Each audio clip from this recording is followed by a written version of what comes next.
You should be a monster.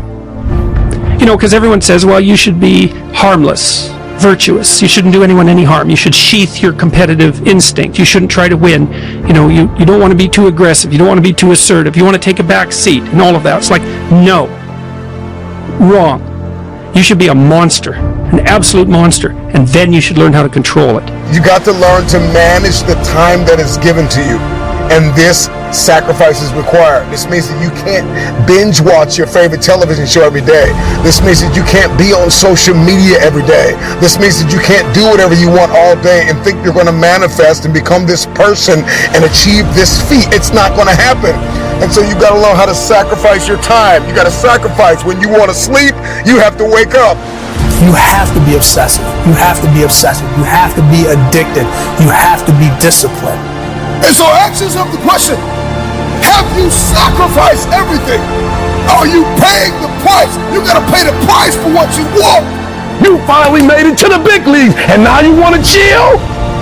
Now you got the big head? Now you can't grind? You here now.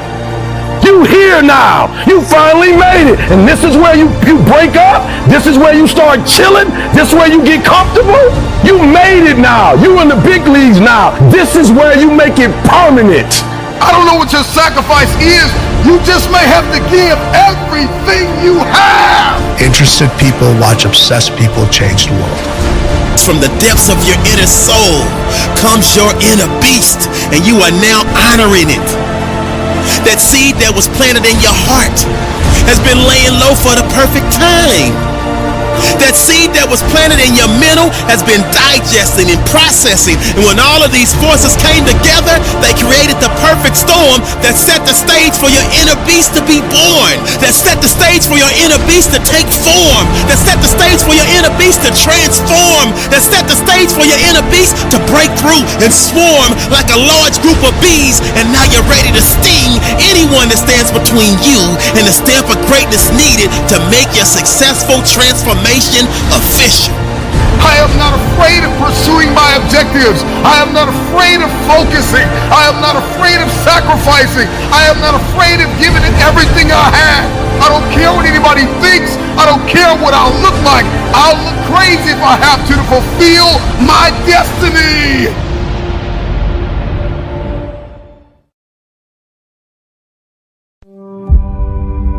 Your motto for 2024 is I will give more. You made it! You went through all of the struggles, all of the challenges, but you made it. And here you are. At some point, it's going to be too late.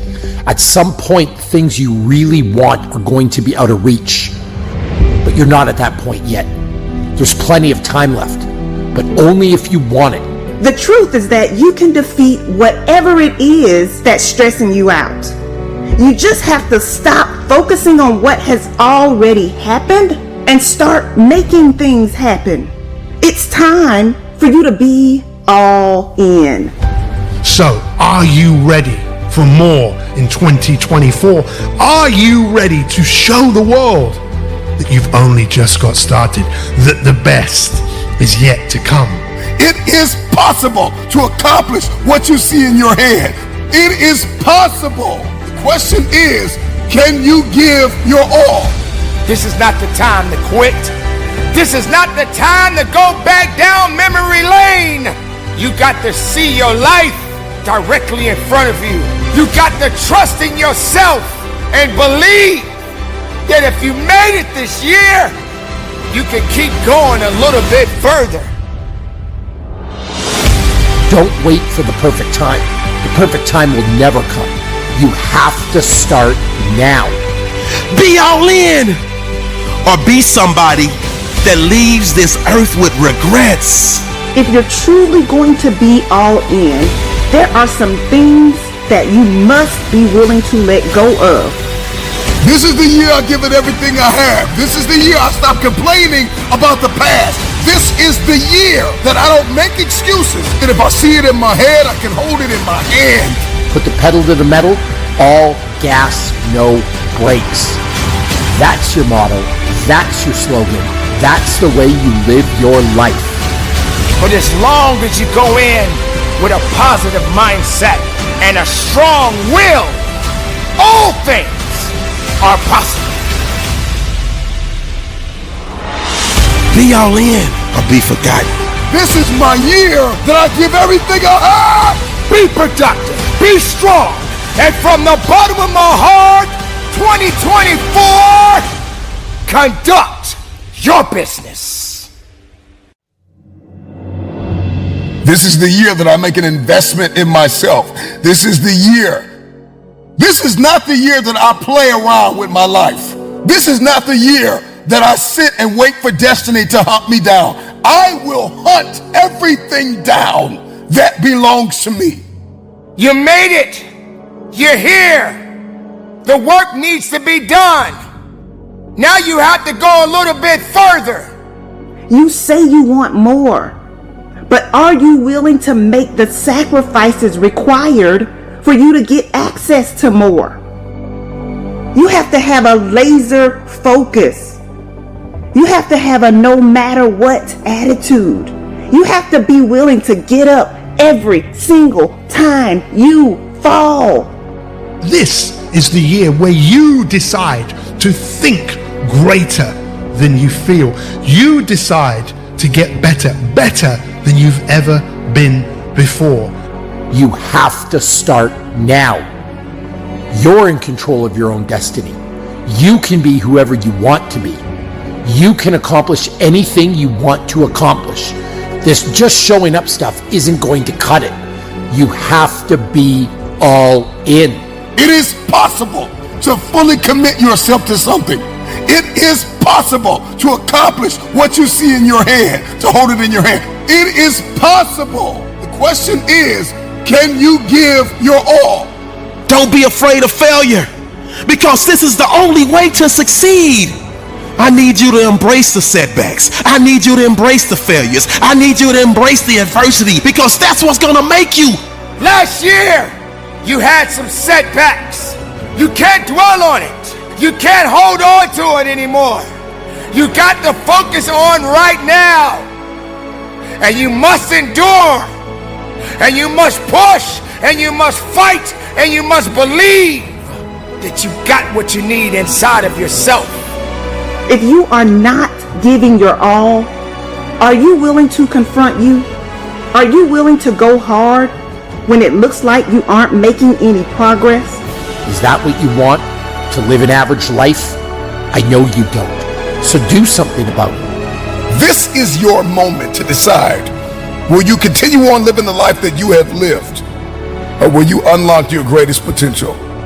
More pain is coming. But that doesn't mean that it's over. It only means that you have to continue down that path, that journey, that year, that moment. So many individuals are gonna have to face the reality that we are all going through some significant challenges throughout our lives. But you're here. A great life, it doesn't happen by chance, it happens by design. And the best way to design that is to just get started. Pick yourself up and go give everything that you got, so the day can come that you have everything that you want. Don't tell me what you gonna do. Tell me you got it done. Step into your greatness. You've got to be committed to yourself, because self-commitment is one of the most important commitments you can make. Let this be the year that you keep every commitment that you make to yourself. Make this the year where you decide to just get better, to just get on with it. I will give more. 2024, give more. Go all in. Be all in. Today and every day for the rest of your life. There's no more mediocre. There's no more mid. There's no more average. It's right before your eyes. This is the place where your hunger for change changes everything. But I am committed, willing to sacrifice everything to fulfill my destiny. 2024, is knocking on your door. All you gotta do is be prepared with the right mindset. Be all in, or be somebody that leaves this earth with regrets. There is a future that I desire. I believe in the power of my future. And as much as life has tried to amputate my spirit, I refuse to go down. I refuse to stop here. I refuse to let go. I refuse to give in. I refuse to keep living at 50%. But the future is unknown. But if you prepare for it, if you're ready for it, whatever the situations that may come your way, whatever circumstances that you must face. Well, yeah, you have to deal with some bumps in the road. Yeah, you have to deal with a little bit of stress and strife. But it's worth it. But it's worth it. How bad do you want it? You are inches away from the best life that you have ever had. I'm giving it everything I had. I'm all in. I'm all in. Give everything you got within yourself. Give all or give nothing. Don't have time to waste. So I need you to put in 1,000% every single day. I was the baddest person to ever live. Doesn't go away, man. You gotta wake up, even though you retired, you never retired. You're setting the example every single day of your life about having a savage mentality. Everybody wants to be a beast until it's time to do what real beasts do. Everybody gets excited. E.T., the guru story, but nobody wants to get up at 3 o'clock. Things in life are gonna get really fucking hard, and you're gonna wanna quit. Win, lose, or draw, still gotta wake up tomorrow and go to fucking work. If you truly want that greatness, you got to work hard. You got to dig a little bit deeper. You got to find it. You got to go after it because it's not looking for you. Success is not looking for you. You got to go get it. Not always gonna feel like doing what you're supposed to do. That's when you gotta do it anyways. Success is not going to be handed to you. Nobody owes you anything. When you are hungry, when you are no longer full, when you are no longer satisfied with where you are and you raise your standards, it is only then that you can have your future. What's gonna separate you is when it's beast time, when it's war time, you gotta get up and make it happen.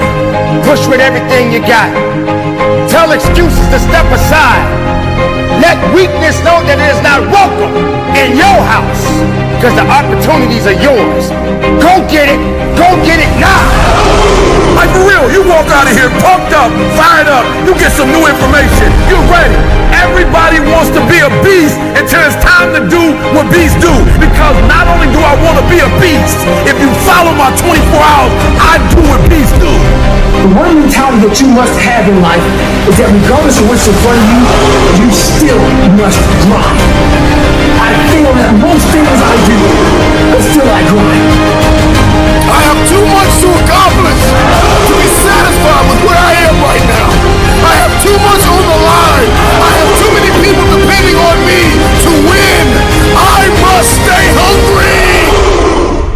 Be a hard-working motherfucker. You can't go wrong with that mentality.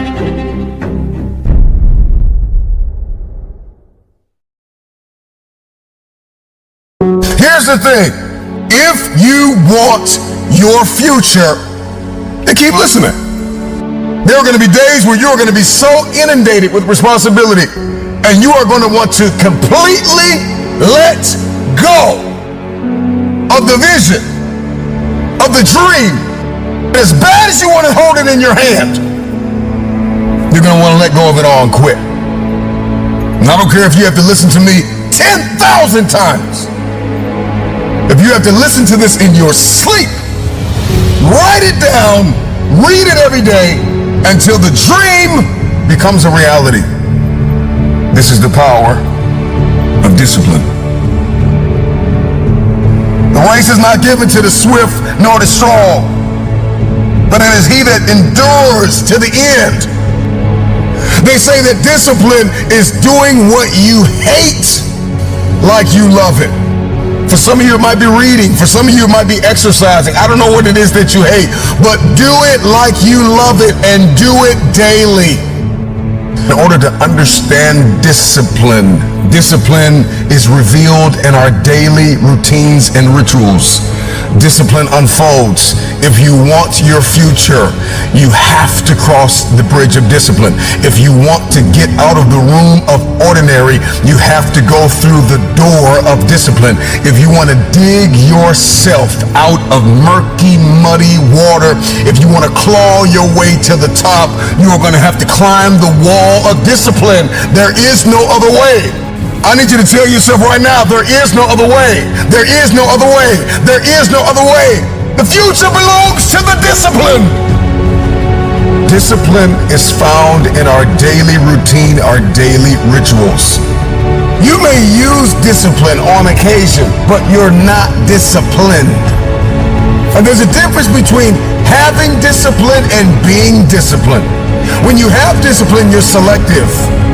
When you have discipline, you're conditional. It depends on how you feel. When you are disciplined, how you do anything is how you do everything, and everything you do, you show up at 1,000%. Everything you do, you execute with a spirit of excellence. That's what discipline looks like. Seize the moment. Lean into now.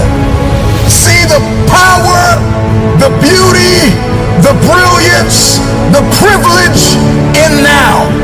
There are people who are dead and gone and they will never be back. And if they can come back, they would kill to live your now. So be thankful for now. Love your now. Number one, you're going to have to discover or define in your head what success looks like for you. Because success is not completely wrapped up in what your mom thinks or what your dad thinks or what anybody else thinks. Success is wrapped up in this truth. What do you believe you are destined to become? What do you believe you are destined to do? So you need to get crystal clear on what that looks like for you. Because it may not look like it did for your sister, your brother, your mom, your auntie, your uncle. What does it look like for you? Define it. Some of us don't have a defined purpose. And this is why everything we do is random. This is why you can waste 2 hours on the internet doing nothing. This is why you waste time, because our purpose is not defined. Our future, we're not crystal clear on our future. Once we discover and we define what does success look like for me, what does the future look like for me, once we're crystal clear on that, we got to discover, we got to define, we got to get dedicated, we got to do those things that we hate like we love it. A wise man once said, conquer yourself. This is wrapped up in dedication.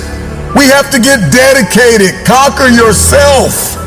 Once you've unlocked those daily routines, those daily rituals that you stay committed to, the game's gonna change.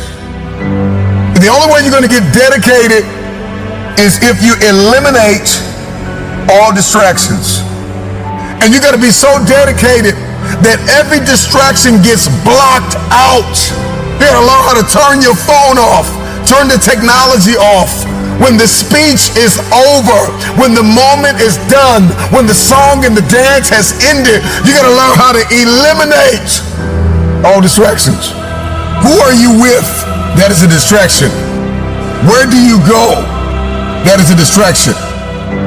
So there's who's and there's what's and there's where's that are distractions in our life, and we have to identify them and eliminate them. This is the only way we stay dedicated. Look, go find a mirror and look in that mirror and say, motivated, dedicated, motivated, dedicated. So we discover, we define, we dedicate ourselves. We do what we hate like we love it. We conquer ourselves. We identify and eliminate all distractions. So now you're going to have some perseverance. We talk about perseverance, we're talking about persistent, we're talking about pressing and pushing towards something despite difficulty, despite delay, despite distractions, despite the doubters, despite the naysayers. This is somebody who perseveres, who has an unwavering tenacity to achieve what it is that they see in their head. You gotta learn to love where you are. Disciplined people are people that have an aim. They have a target. But they are also a people that understand the beauty, the brilliance, and the power of now. You gotta learn to love now. When we talk about being disciplined, it is somebody that has an objective. Yes, it is somebody that has an end game, a goal, an aim, a target. But a disciplined man or woman learns to love now. You may not be there, but you love who you are becoming. You enjoy, you enthusiastically engage in the everyday grind, and you love the lessons that you're learning. You may not be there yet. It's still in sight, it's still on the horizon, but you are ecstatic and elated about the lessons you are learning on a daily basis. You gotta love the fact that you may be a D, a F, or a C student, and you know you were designed to be an A+ student, but you gotta learn to love yourself right where you are. You may not have it yet, you may not see it all yet, you may not have the full support system, you may not even understand completely where God wants to take you. But if you would just love your now, this comes with gratitude, appreciation, a heart of thanksgiving. For now, hear truth. You will never be here again. The age that you are, the place where you are, the connections that you have, this very moment, we will never be here again. Seize the moment. If I were to give you one last piece of advice, remember this last point. Now that you're crystal clear on where you're going, who you believe you've been destined to become, what you believe you've been destined to do, you need to fix your eyes on somebody who's already done it. And so you've got to be surrounded by a multitude of counsel and mentors and coaches and people that will provoke you and agitate you to greatness. And so if all of your friends are beneath you, if you're the smartest person in the room, you've already lost. If majority of your network is a distraction, you're bankrupt. A wise person once told me, dreams don't work unless you do. Today I need you to embrace what comes hard. Today I need you to accept the challenge. Today I need you to fall in love with the process. And I mean all of the peaks and valleys. I mean all of the highs and lows. I mean all of the ebbs and flows.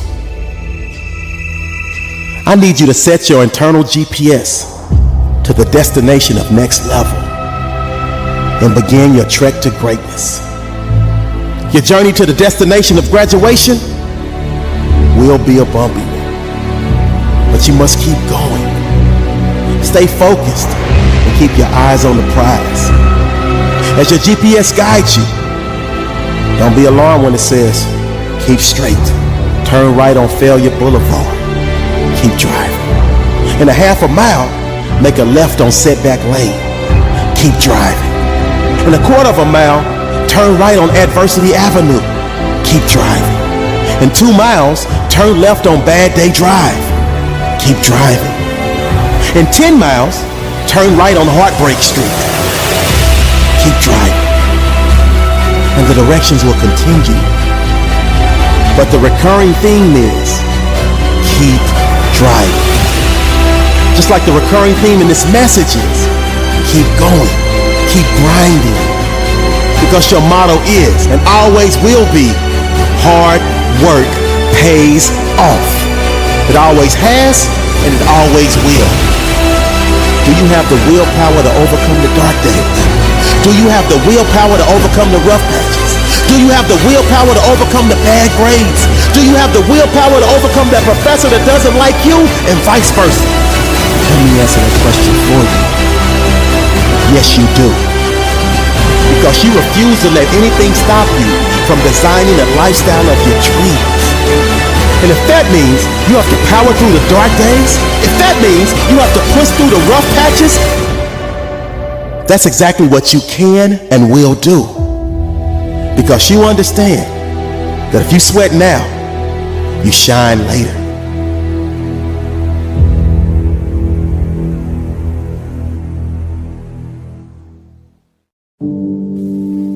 Never forget, what comes easy won't last. And the things that last the longest never come easy. And that's the exact reason why the harder you work for something, the greater you feel when you achieve it. And that's why you spend all those hours studying. You limit the time you spend on social media. You very seldom go hang out with your friends. And you push yourself harder than the average person ever would.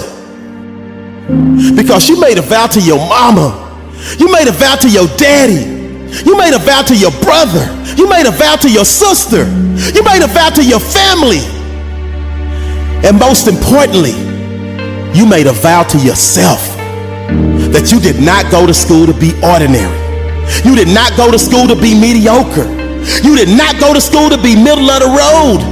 You did not go to school to be average. As a matter of fact, you always make sure you take your annual average vaccine because you never, ever, ever want to catch the disease of average. So that means you understand that at times you will feel pain. At times you will not be comfortable. At times you will mentally hurt. At times you will be physically exhausted. But it's those times that will catapult you to heights you never thought you would see. It's those times that will propel you to successes you never thought you could achieve. It's those times that will launch you into a stratosphere that only few ever reach. It's those times that will thrust you into an orbit that most will deem impossible. But all of your hard work will make the impossible possible. All of your hard work will make the unbelievable believable. If you want to bypass coach and fly in first class, you must first make all of your classes a priority, because the studies show, in terms of dollars and cents, those that fail to graduate high school earn about $25,000 per year. Those that graduate high school earn about $35,000 per year. Those with associate's degree, they earn about $42,000 per year. Those with a bachelor's degree, it bumps up to about $60,000 per year. Those with a master's degree, they earn about $70,000 per year. And those with a PhD, they earn about $85,000 per year. So as you can see, the more you invest in your education, the more the world is willing to invest in you. So when you're having one of those days, when you're having one of those weeks, when you're having one of those months, when you're having one of those semesters, never forget, if you quit, you are not only robbing yourself of mental gratification, you're also robbing yourself of the financial gain that comes when you graduate to the next level of higher learning. So let that be the fuel that drives you to keep giving every ounce of your soul. Let that be the fuel that drives you to keep giving every ounce of your heart. Let that be the fuel that drives you to keep giving every ounce of your being to reach the finish line. The great Muhammad Ali was once asked by a reporter, "How many sit-ups do you do every day?" He said, "I don't know, because I only start counting when it starts hurting. When I feel pain, that's when I start counting, because that's when it really counts." I need you to think the same way. When you start to feel a little pain, when you start to feel a little uncomfortable, when you start to feel a little tired, when you start to feel a little stressed, a little overwhelmed, keep pushing, keep grinding, keep going, because that's when it really counts. When you reach that point that most others would stop, that's when you keep going and engage in positive self-talk, just like the little engine that could. Tell yourself over and over again, I know I can. I know I will. I know I can. I know I will. It's not over until I succeed. It's not over until I win. Because stopping right now is absolutely not an option. That diploma is mine. That degree is mine. That job is mine. That business is mine. The next level awaits. And once I get past all of the streets, bypasses, and highways of adversity, misfortune, bad luck, hardship, misery, and heartbreak, I will arrive at my destination of gold. Because all of that pressure transformed that lump of coal that used to be me into a diamond. Now that's the mindset of a champion. That's the mindset of a winner. That's the mindset of an overcomer. And above all else, that's the mindset of a graduate. David Blythe said, striving for success without hard work is like trying to harvest a crop where you haven't planted. So today, I need you to take hard work out for a date. And before you know it, you're in a phenomenal relationship with success that one day will lead to an incredible marriage to greatness. So never forget, hard work pays off. So stay dedicated, be persistent, remain positive, dream big, and conquer any and every obstacle that you ever face. This is a great day to win. Render something that's no longer serving you. You cannot manifest. You cannot become the next version of yourself. You cannot experience a higher quality of life unless you sacrifice. There are some things that you love too much. There's some people that you've kept in your life. They are toxic. They add no value. They are no longer serving your vision. It's time for the next version of yourself. Snap out of it. This version of you is not going to carry you in this next season. You're going to have to sacrifice who you used to be.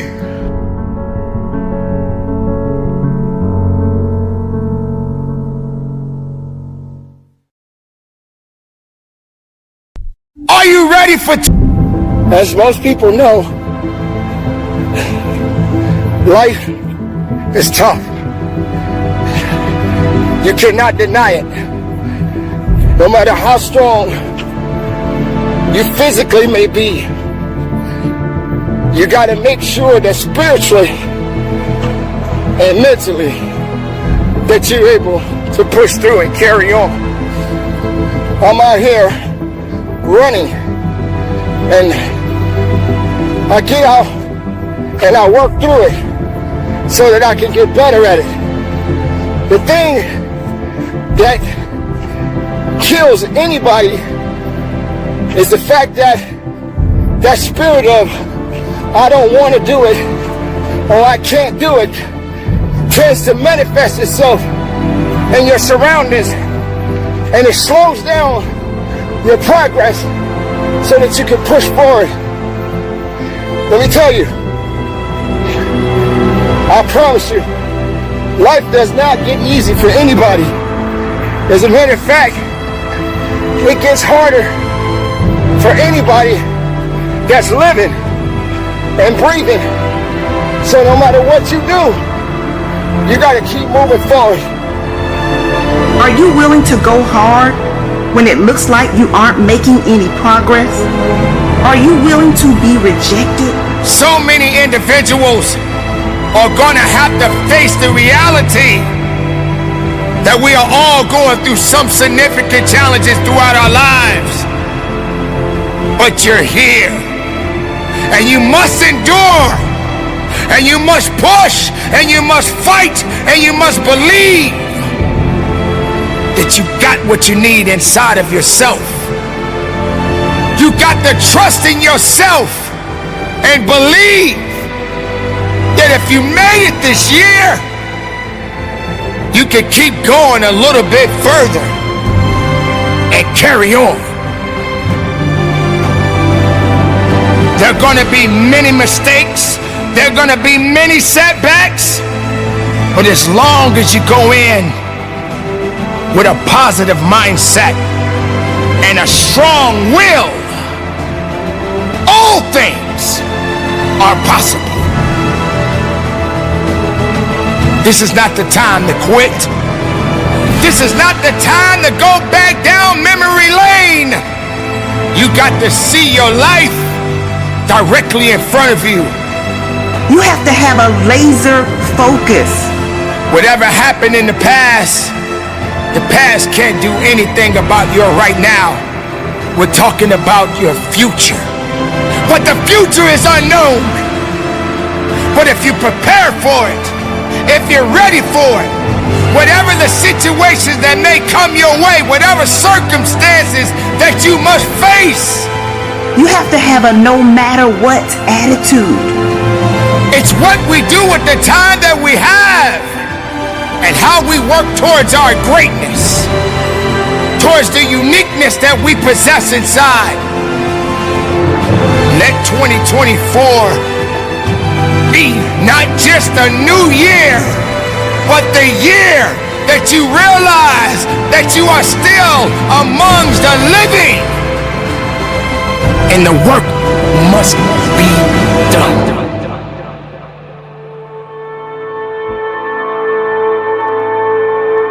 But what are you going to do? How much of yourself are you willing to give? Or are you going to continue down the I'll do it tomorrow? Do you constantly repeat yourself over and over again, giving up false promises? It's time, ladies and gentlemen, to change. You have to be willing to get up every single time you fall. If you want to be a winner, you got to be willing to do what winners do. You got to stop living in the past and start focusing on what you're going to do at this moment of your life. Could this really be your year? You got to be committed to the process. Today, if you can hear my voice, this is your year, because you are still in it. You got to make a difference. The new year is just another year. Another year of opportunity of greatness. Another year of opportunity to see just how far you've come. Stop saying you're going to start up next year. How about starting up right now?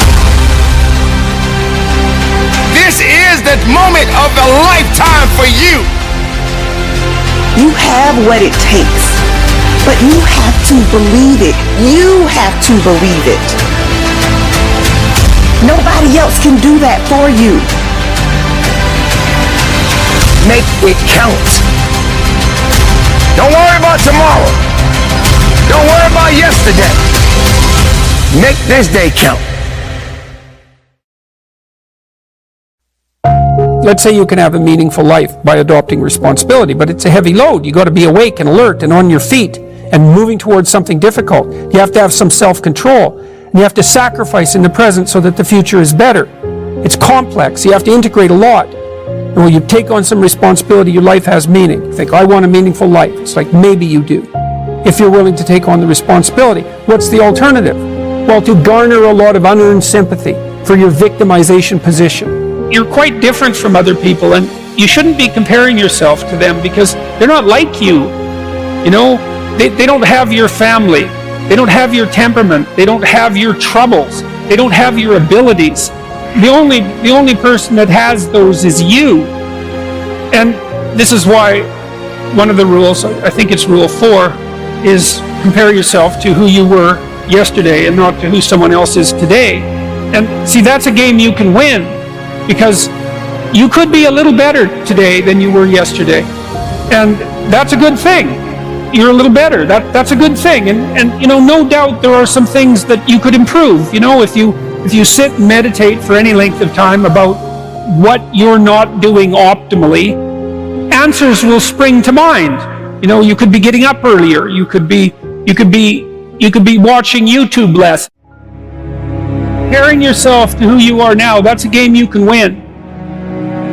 And like I've seen this be effective in many, many cases in my clinical practice, for example. It's like you take stock of where you are, you know, what your advantages are and what your disadvantages are, and then you start with a little humility on the path of incremental improvement. And, you know, incremental improvement compounds.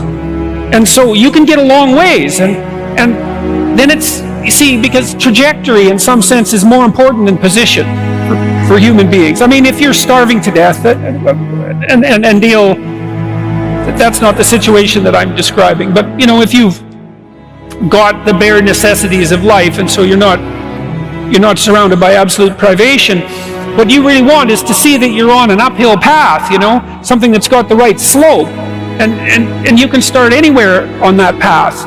And you can improve 0.5% a day or 0.25% a day, and you think, well, that's not very much. It's like, it's 100%. If it's 0.25% a day, it's 100% in 4 years.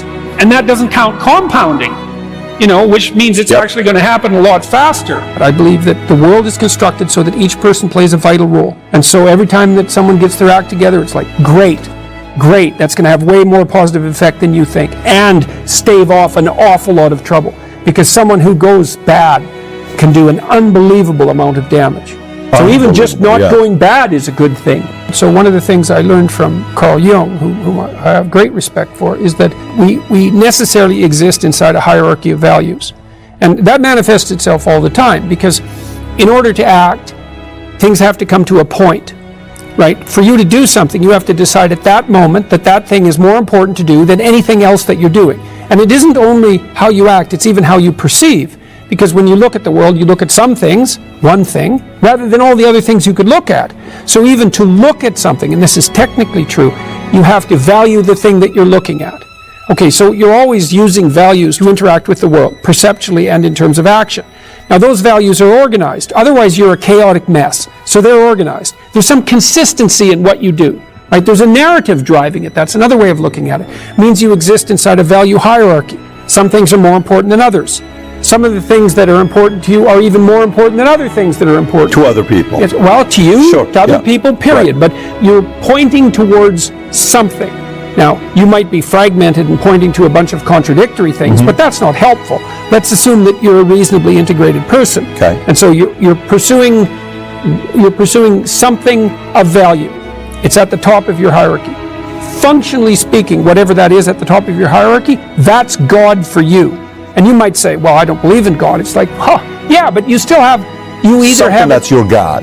You have an ultimate value that performs the function that a deity would perform. I agree with that. And so there's the idea of the noble aim. And it's not something, it's something that's necessary. It's the bread that people cannot live without, right? That's not physical bread. It's the noble aim. And what is that? Well, it's to pay attention, it's to speak properly, it's to confront chaos, it's to make a better world. It's something like that. And that's enough of a noble aim so that you can stand up without, cringing at the very thought of your own existence, so that you can do something that's worthwhile to justify your wretched position on the planet. And whatever it is that is you has this capacity to experience reality and to transform it, which is a very strange thing. You can conceptualize a future in your imagination, and then you can work and make that manifest. You participate in the process of creation. That's an amazing idea, because it gives consciousness a constitutive role in the cosmos. If you just sit there, you'll die. You can't just sit there. You have to go act out in the world. Okay, so act towards what? Well, that's whatever your aspiration is. You have to have an aim. Okay, well, what should the aim be? Well, it should be something worth doing, let's say. Why do something that you don't feel is worth doing? What do you think's worth doing? Well, if you watch other people and you judge when they're doing something worthwhile, you usually judge them positively if you see that they're taking responsibility, at least for themselves. What, do you want to be completely useless so other people have to take care of you? That's pretty pathetic. And maybe you could get your act together so you're taking care of yourself and your family. And maybe you could even do better than that and take care of yourself and your family and your community. Well, good for you. That's responsibility, and that's an aim. Well, here's one of the things that's cool about that, is that your life doesn't have meaning without aspiration or an aim. Okay, so you need a hierarchy of values. There's got to be something at the top. It's got to be something important. If you don't have that, your life doesn't have any meaning. So if you criticize the hierarchy, or even the idea of hierarchy, you destroy the idea of aspiration, and then people have nothing. Well, that's not helpful. People are built for a struggle, and they're built for a weight, and you want to take on a heavy burden voluntarily. See if you can put yourself together. See what you can do out in the world while you're waiting to die. It's an all-in game. It's because that's the proper way to live. Get up! Wake up! There's always another level. And it's not about beating the man or woman that's standing in the room with you. It's about beating the man and the woman that's in the mirror. Can you do better than you? Can you do better than you did yesterday? That's all I want to ask you. Can you do better? This is the day, come on, say this with me. This is the day I learn like I never have. This is the day I invest like I never have. This is the day I take it seriously. I got one window. I may not be here tomorrow. I see all things working for good. I see you stepping into everything that God has called you to do. I see you stepping into purpose and stepping into the plans that God already has laid out for you. This is your day. Get up and conquer your day. I'm just wondering, what are you going to do in this next 24 hours that you did not do? I'm just wondering if you're going to level up 2 millimeters more than you did yesterday. Are you going to get better? Are you going to get stronger? Are you going to get wise? I know you don't feel up to the task. I know you've got some doubt, and you've got some fear, and you've got some uncertainty, and you hate the image that you see in the mirror, and you hate the way your money looks and your relationships look, and people that you've given your all to keep walking out on you. I know you feel stuck in reverse. I know you feel like you're underpaid and undervalued and overlooked, but listen, get up! This is the day that everything changes. Get up! Rise and grind! Get up and get after it! Get up and get after it! You are here by design. You are listening to this talk by design. Get up and beat yourself from yesterday. I don't have time to walk in unforgiveness. I'm focused. I don't have time to think about who doesn't like me, who doesn't agree with me. I'm too focused. Get focused. Get focused. And you got two options. You can give up or get up. The measure of trauma and misery, it doesn't matter. If you are alive, you have another opportunity to begin. Because you may not make it to tomorrow. And if all we're thinking about is the goal and not valuing the journey and the growth that happens along the way, then we'll miss the moment. And when we miss the value in a moment, we lack momentum and we stay stagnant, seated in reverse. We have to acknowledge, coupled with that healing, is what went wrong. Where did I fall? Where did I get off kilter? What could I have done differently? What boundaries did I allow to be breached relationally, financially, with my investments, with my mindset? Where did I put my energy and I didn't get anything back in return? It's like investing in a vending machine with a sign on it that says out of order. And I'm convinced that many of us invest in people and places that are just simply out of order. And this is why we're drained. And this is why we're tired. And this is why we're weary and well-doing. And this is why the day is mundane and it's the same old, same old. Something's got to change with you. And so it's time to start uploading some new programming. Here's what I feel like, but here's what I've got to do. It's expensive. It's expensive. It costs. I know. I get it. I don't feel like it. I can't see it. I can't hear it. I don't feel appreciated. I don't feel like I'm relevant. I don't care what you feel. You've got to do what is required in order to manifest.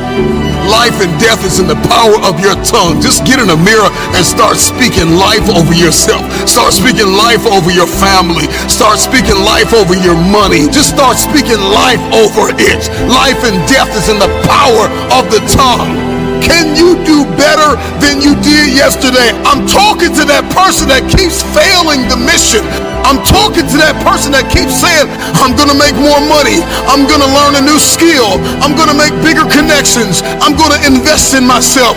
And day after day, you fail again and again. I'm talking to that person that just wants to beat their self of yesterday. I don't care who you are, where you're from, and what you're doing. Get to it. This is your day. Get up and get after it. You have another day where you failed yesterday, where you almost gave up yesterday, when you almost lost your mind, when you almost gave in, when your back was up against the wall. What crafts do I need to be doing? What skill sets do I need to acquire?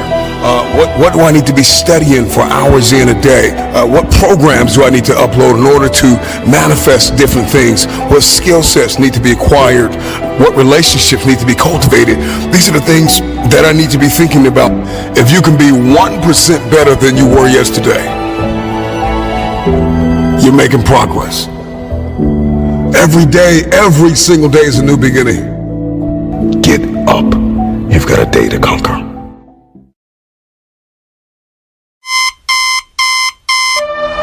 Quick question. Do you really want to be great? Are you a grinder? Are you determined? Are you willing? Will you go that extra mile? Will you put forth the effort that is necessary to get what it is you're seeking in your life? For every moment that you have been given is an opportunity to be greater than you was yesterday. For every opportunity, No retreat, no surrender. this ain't the time to be sitting up there feeling sorry.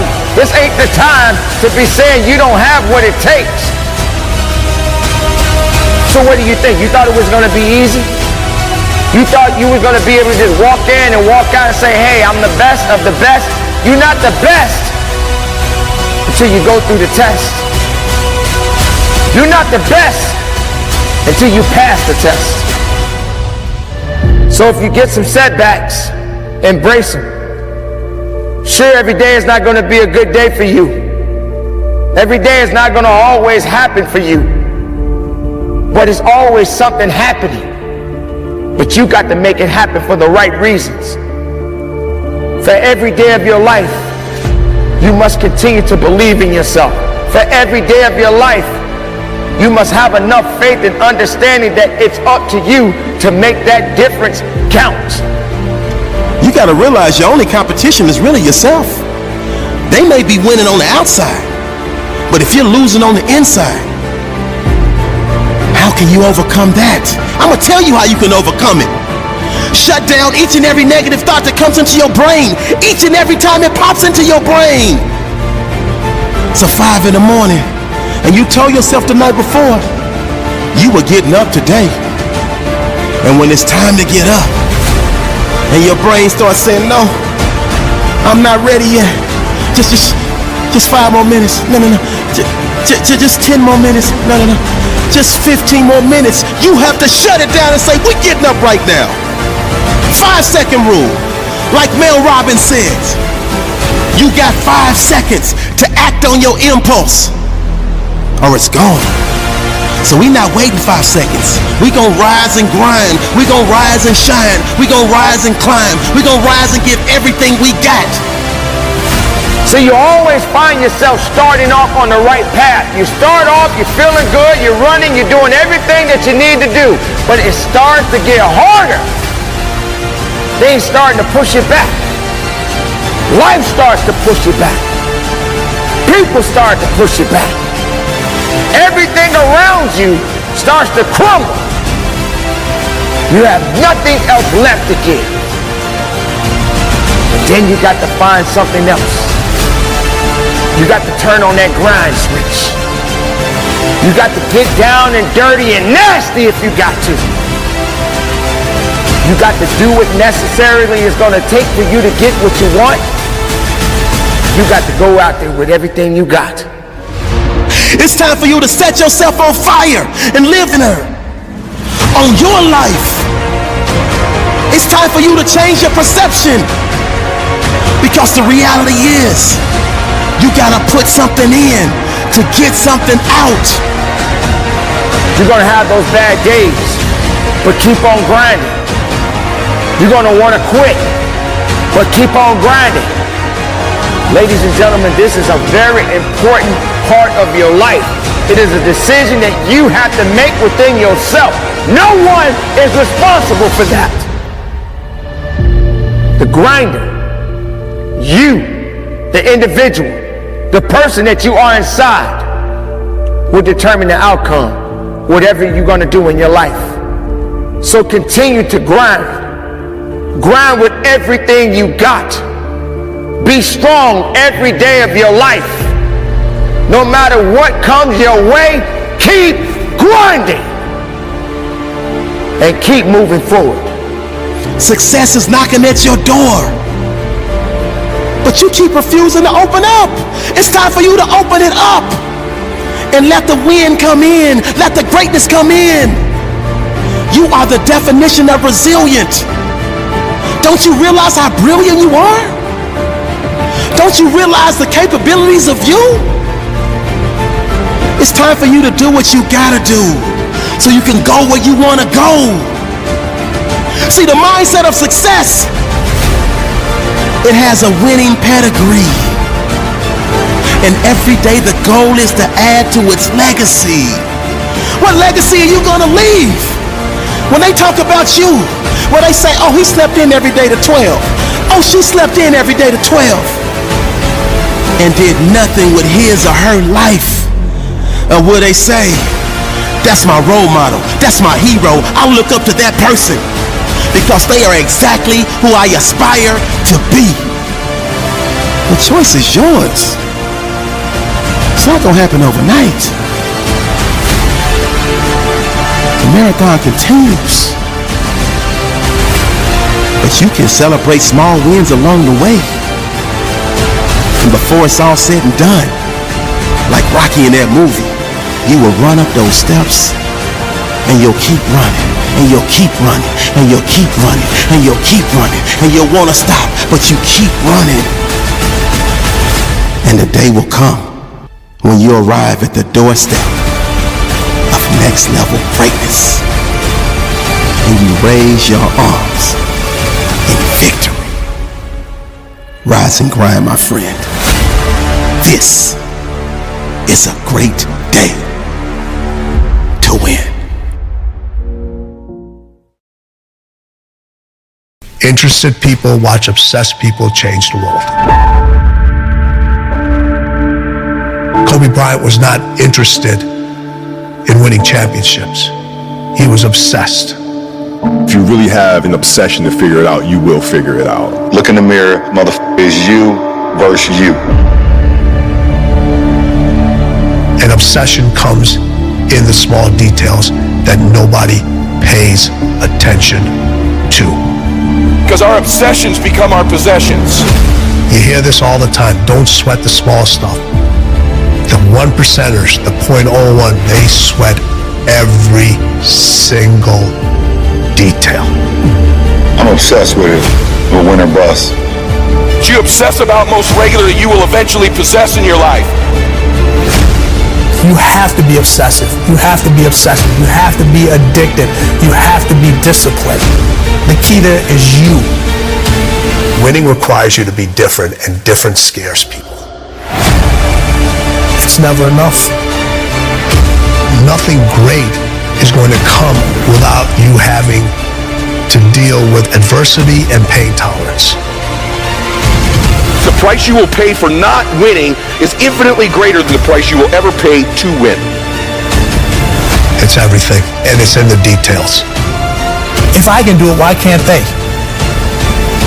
You gotta fight like hell. That if you want a thing bad enough to go out and fight for it.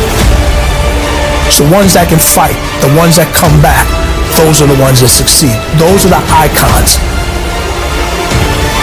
Paradise starts in hell.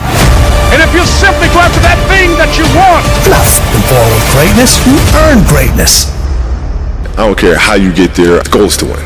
Period. Special individual, and there's very few people that can do that.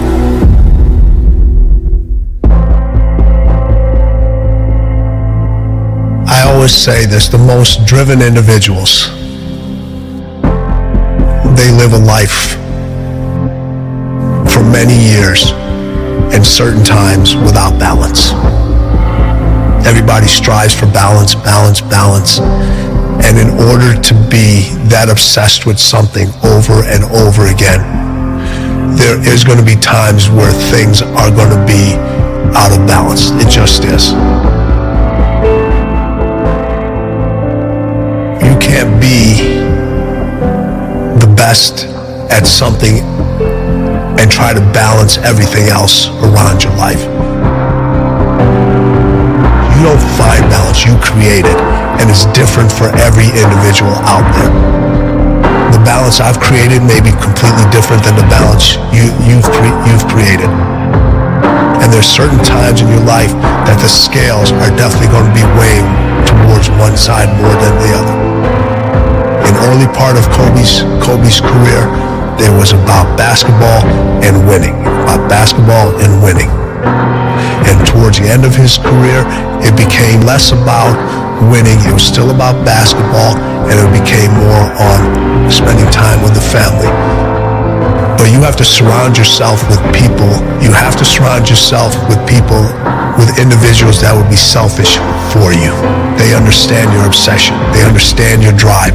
They understand your attention to detail. Make sure you're all in. Your obligation to yourself to be the best, to achieve the highest level, has to be greater. The pressure you put on yourself has to exceed anybody else's pressure that puts on you. You got to start winning. It's a mindset. Before you have an exceptional skill set, you have to have the right mindset. You have to have a great mindset. The stronger your mindset is, the greater your skill set is going to be. They gotta want it. It's what fuels you. What's fueling that desire? Individuals that can control it, harness it, acknowledge it, know how to use it. It takes them to a completely different level. You have to win with all of you. Everybody can handle pressure. You know what? Most people decide not to. But why is it worth it? Because the results are so good. I have to be at my best to win.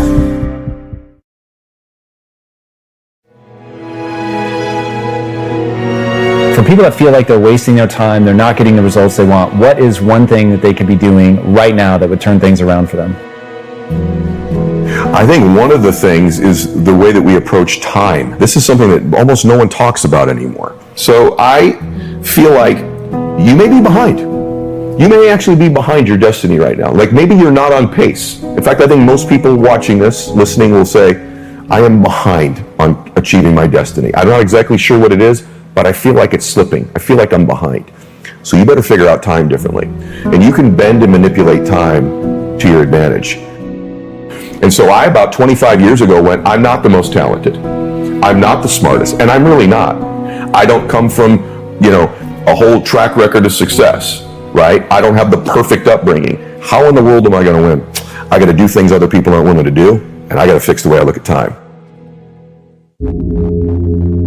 The most stupid, antiquated, ridiculous concept on planet Earth today very well may be that a day is 24 hours. It's so stupid. It's the dumbest thing ever. 24-hour days were contrived when there were no cars. There was no electricity. If I wanted to get you a message, I had to write something down if I could, send it on a horseback, hope you get it. That's insane. Never mind the internet. So what used to take hours, days, weeks, months, years to do can be done now in a millisecond in the internet or on our smartphones. Yet we measure the time the same way that guy did?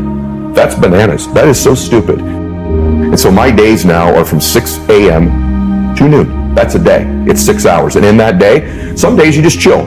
But in that day, I'm going to get the amount of productivity, faith, working out, fitness, money, business, you name it, in that day. We've all had a morning where we go, I got more done this morning than I have in weeks.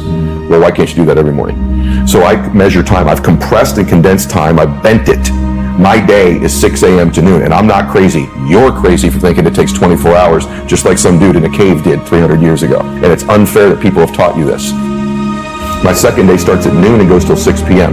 That's day 2. But what the cool thing is, at the end of day 1, this clock goes off about noon every day, bro, and goes, what did I just get done? What didn't I do? What do I need to be accountable for? What do I need to double my efforts? Just like you do at the end of most days, right? And then the next day is 6 p.m. to midnight. And some of those are just fun days.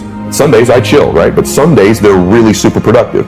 What I've done now is I have changed and manipulated time. I now get 21 days a week. Stack that up over a month, I'm going to kick your butt. Stack it up over a year, you're toast. Stack it up over 5 years, my entire life is different than it would have been otherwise. And if you do this for about 90 of your traditional days that you think are, you will come back to me and go, that profoundly impacted my life. And here's the other thing that happens. The world responds to you differently when you value your time like that. What is precious is valuable. That's why a diamond or this watch is way more expensive than the piece of paper that's written down there, because it's more scarce. When your time, when you interact with the world, is slightly more scarce, they respond to you as if you're more valuable. So you get more accountability, more productivity, more fun, more joy, and the world flips its response to you. All of a sudden you become more valuable and precious to people when your time is different. And you'll get thousands more days in your life and live a much more blissful and happy life than the person who only gets 24 hours. Building self-confidence is the process of keeping the promises you make to yourself. And if you lack self-confidence, you've got a relationship and reputation with yourself that's not very favorable. But in life, as you know, we don't get like our goal. We get like 25% of our goals. But we ultimately always get our standards. Long term, you will get your standards. So the question becomes, what's the standard need to be then? And that standard needs to be, you keep the promises you make to yourself and one more. So if you're going to do 30 minutes on the treadmill every day, you don't do 30 minutes. You do the 30 minutes, you do one more. You're going to make 10 contacts in a day. You don't make 10 contacts in a day. You do the 10 contacts and you make one more.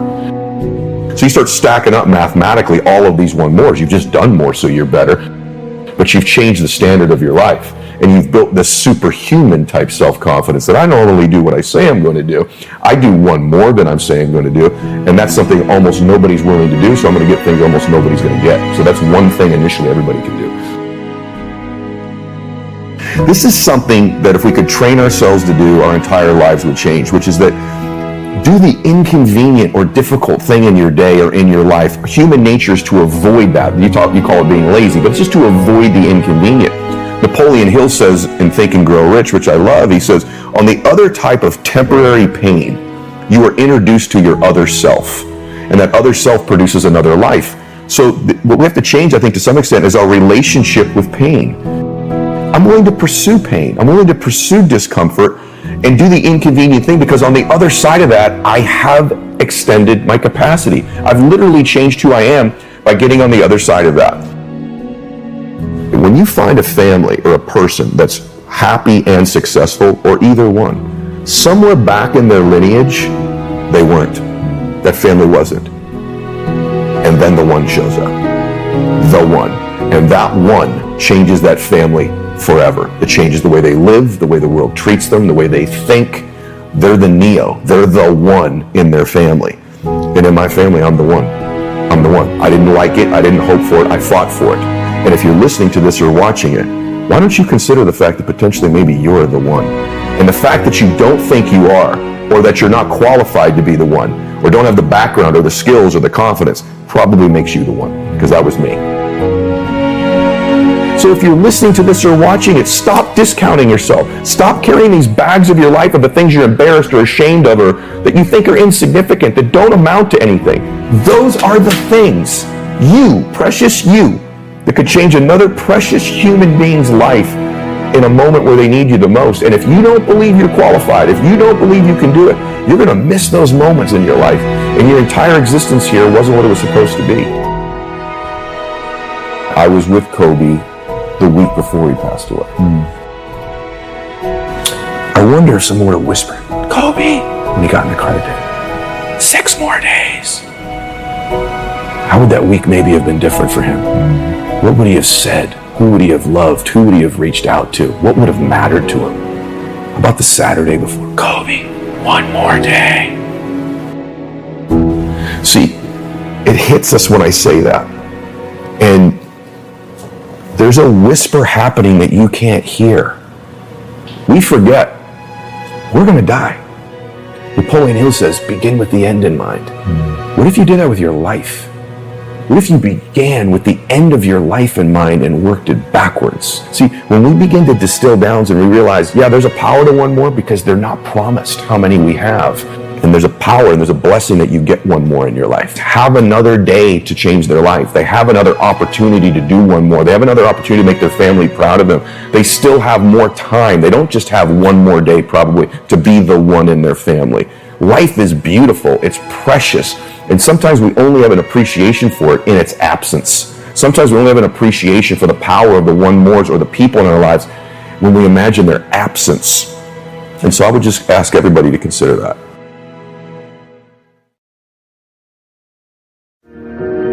One of the most highly paid and respected women in the history of entertainment, Oprah Winfrey. Oprah Winfrey. Oprah Winfrey. Oprah Winfrey. Oprah Winfrey. So this show that just getting underway nationally. It's going to do. It'll do well. And if it doesn't? And if it doesn't, I will still do well. I will do well because I'm not defined by a show. You know, I think we are defined by the way we treat ourselves and the way we treat other people. I didn't know the future, but I knew who was in charge of the future. You will at some point fall. And when you do, I want you to know this. Remember this. There is no such thing as failure. Failure is just life trying to move us in another direction. Now, it doesn't matter how far you might rise. At some point, you are bound to stumble. Learn from every mistake, because every experience, encounter, and particularly your mistakes are there to teach you and force you into being more of who you are. And then figure out what is the next right move. And there will be times when making the next right decision will be scary. I'll tell you a secret. That's how I've gotten through every challenge without being overwhelmed, by asking, what is the next right move? You don't have to know all the right moves. You just need to know the next one. And it's okay to be scared. In fact, if you weren't scared, I'd be scared for you. But let me repeat something that the most extraordinary, certainly one of the most extraordinary men I've ever known said. May your choices reflect your hopes, not your fears. I know not what the future holds, but I know who holds the future. Because life is always talking to us. And this is what I do know. When you tap into what it's trying to tell you, when you can get yourself quiet enough to listen, I mean really listen, you can begin to distill the still small voice, which is always representing the truth of you from the noise of the world. And you can start to recognize when it comes your way. You can learn to make distinctions, to connect, to dig a little deeper. You'll be able to find your own voice within the still small voice. You'll begin to know your own heart and figure out what matters most when you can listen to the still small voice. Every right move I've made has come from listening deeply and following that still small voice, aligning myself with its power, with the source of power, so that when I walk into a room just as cool as you please, and the fellas either stand or fall down on their knees and they say, that's a phenomenal woman. Because for so many of my earlier years, when I was the only I was the only woman. I was the only person of color, the one nobody expected to be in the room, at the table, on the anchor desk, co-anchoring the news here in Nashville in 1975, walking into boardrooms in the 80s, negotiating deals to own my own show. Not just do the show, but to make as much money from it as they were going to make off of me. And at no time did I ever feel out of place or not enough or inadequate or an imposter. Do not let the world make an imposter syndrome out of you. So whether you call it soul or spirit or higher self, intelligence, there is, I know this, there's a light inside each of you, all of us, that illuminates your very human beingness if you let it. And as a young girl from rural Mississippi, I learned long ago that being myself was much easier than pretending to be Barbara Walters. Although when I first started, because I had Barbara in my head, I would try to sit like Barbara, talk like Barbara, move like Barbara. And then one night I was on the news, reading the news, and I called Canada Canada.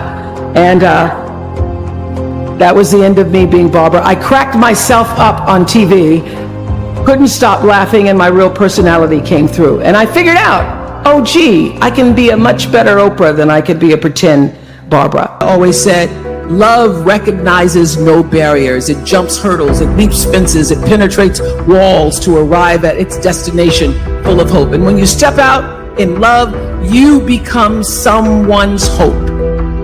And I know that becoming hope in the world won't always be easy. There'll be times when you get to your wits' end, but there's another old proverb that says, when you get to your wits' end, remember that's where God lives.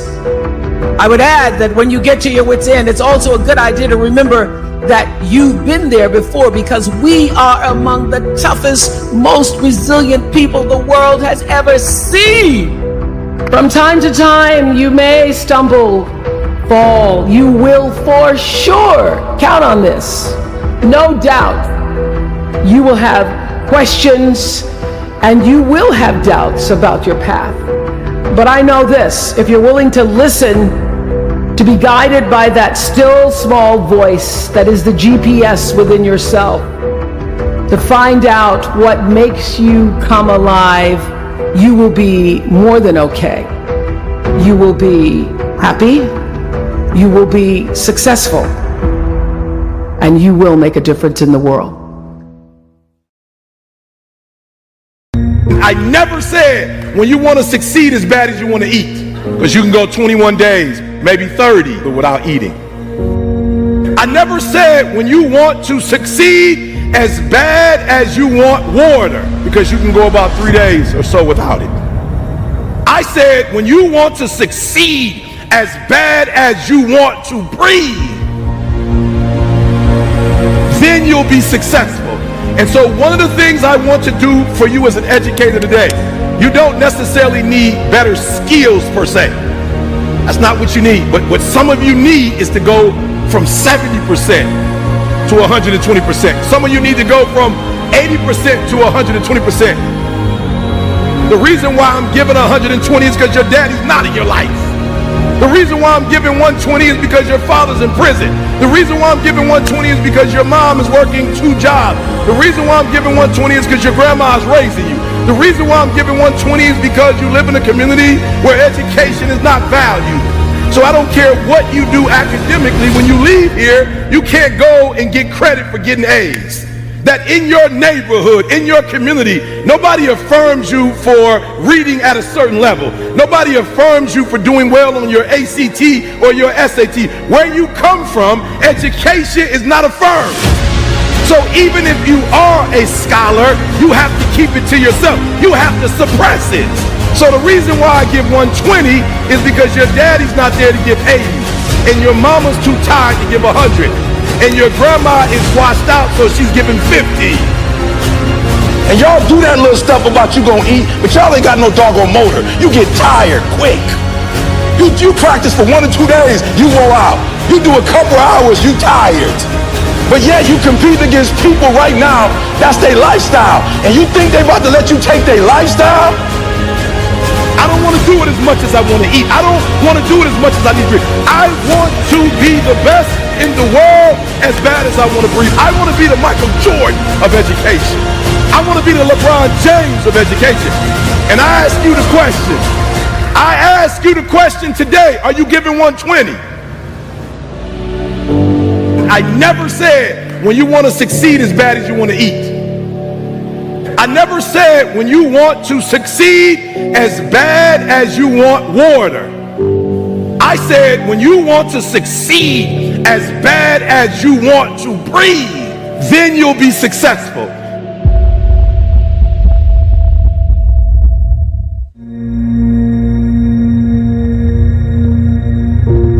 I told my professor, what happens if I fail? He said, what happens if you pass? I said, but what happens if I don't get it? What happens if I put in all these years and it don't work out? He said, but what happens if you put in all these years and you get it?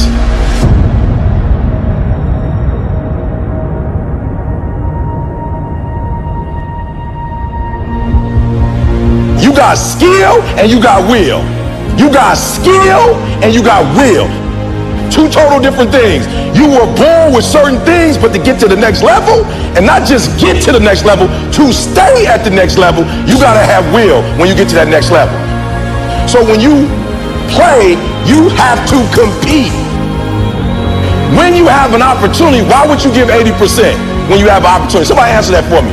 Y'all talk. Why would you give 80%, 70%? Why wouldn't you always give 120%? For real, you might get it, but right now what? Oh, I can't hear y'all. You may get it, but right now what? You don't have it.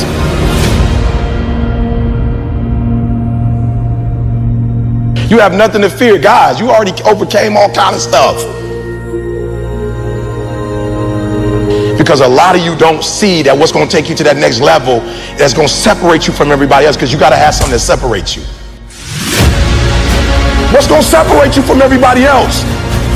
Right? I don't know what that is for you, but just talk about it. When you hear my videos, one of the things you notice that separates me from everybody else, I don't do what in any of my videos?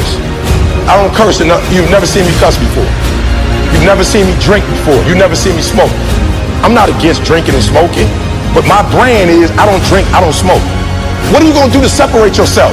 Like, I do things to separate myself from everybody else. The passion that I have when I speak, the grind that I have when I do what I do. What are you going to do to separate yourself? People you're not even going to be hanging out with. All I want to hear is E. They grinding like they never grind before. Johnny, I want to hear they out there handling that rock like E. They monsters, E. They like freaks out here, E. Like, they going hard, E. That's all I want. What's some more stuff that's keeping you from doing what you're supposed to do? I love it. You have an opportunity of a lifetime. And what I'm trying to get you to understand is, when you understand you have an opportunity, you play a little different.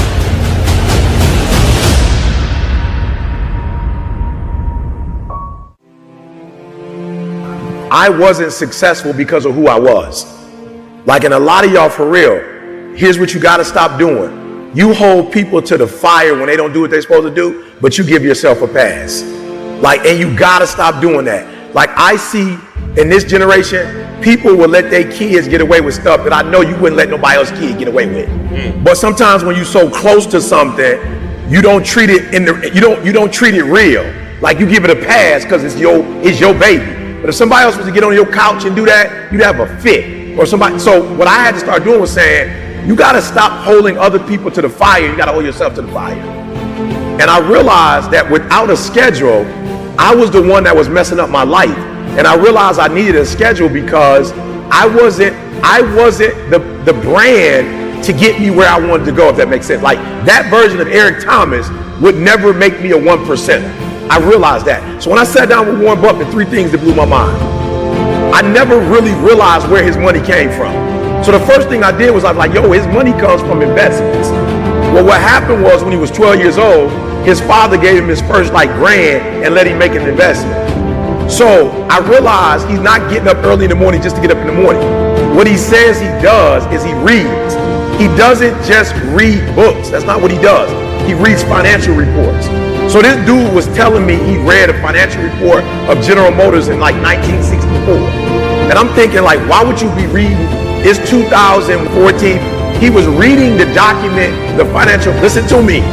He's a financial genius. What was he reading? Finances. For real, y'all be coming up to me like, yo, E, what you reading? Why? You trying to be a motivational speaker? You trying to be the next Martin Luther King? You trying to be the next Mother Teresa? Why are you trying to read what I'm reading? Like, what are you trying, like you trying to impress somebody?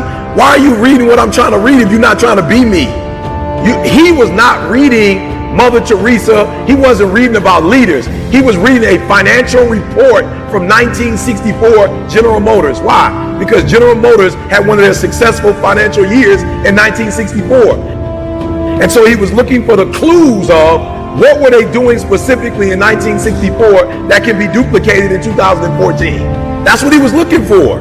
So a lot of you getting up early because ET get up early, but you getting up early for no reason. You just up early.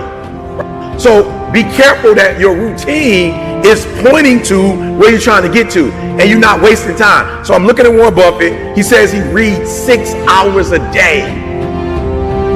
He reads financial documents 6 hours a day. That's the first thing he does, 7 days a week, 6 hours. But watch this, you go, ooh. When you read something for 6 hours times 7, that's 42 hours, right? That's 42 hours a week, right? I don't know how many hours that is a year, but guess why he makes the best financial decisions? Because all he's doing is financial stuff. That's, he putting in 10,000, 20,000, 40,000, 50,000 hours. If you're gifted in 3 areas, then that means you're gonna have to get 30,000 hours just to be like basically a master. But what if you did one thing and got 30 hours of information in just that one area? You guys got 10,000 in 3 different areas. So while you got 10,000, I got 40, 50,000 in one area. What? Speaking. And guess what the disc is? The disc is still going further into personalities. It's still the same exact thing. So I'm putting more hours on top. So the routine is important because eventually it's going to make you a beast in one particular area. That's why you need a routine, because you can't trust yourself not to get off track. That routine is going to keep you on track and make you a 1%er. I would rather you confront, fight, and fail than for you just to settle for the comfort of remaining. Things haven't been easy, but you're not a product of those, man. You're a product of what you do. And you can control every space and place that your life goes from this point on. If you come here just to maybe be motivated, and if you come here just to be entertained, that's not going to change your life. What changes our lives when we look in the mirror and we decide to say, you know, I'm going to begin to confront me. I'm going to try to be the better parent, the better spouse, the better friend, the better student, just the better human being. Will we take control of what we can control? And that's the things that we do and the choices that we make and how we treat people. And if we can be intentional in those areas, man, life can be pretty amazing.